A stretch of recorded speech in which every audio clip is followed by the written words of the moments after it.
Copper সালফেটের জলীয় দ্রবণে অতিরিক্ত পরিমাণ জলীয় অ্যামোনিয়া যোগ করলে উৎপন্ন দ্রবণের বর্ণ কি হবে?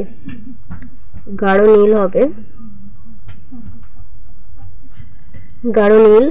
প্রত কোনটি আর্দ্র অ্যামোনিয়াকে শুষ্ক করতে ব্যবহৃত হয়? উত্তর ক্যালসিয়াম অক্সাইড। নাইট্রোজেন বন্ধনের প্রথম ধাপে বিদ্যুৎপাতের ফলে প্রদত্ত কোন যৌগটি উৎপন্ন হয়? NO। এই তিনটে হচ্ছে 2018, 2017 এবং 2019 সালে মাধ্যমিক এক্সামে এসেছিল। তারপর দেখো ওলিয়ামের সংকেত হচ্ছে H2O7। নেসলার বিকারকের সাহায্যে কোন যৌগটি শনাক্ত করা হয়? অ্যামোনিয়া।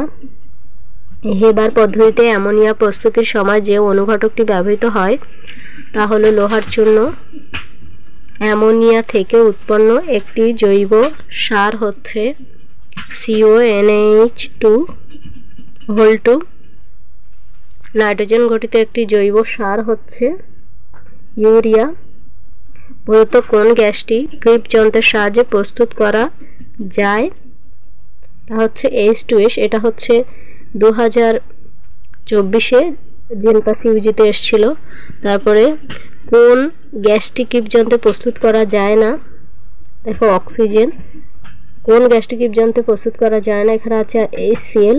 বাকিগুলো কিন্তু কার্বন ডাইঅক্সাইড, হাইড্রোজেন, H2S তৈরি করা যায় বা HCl।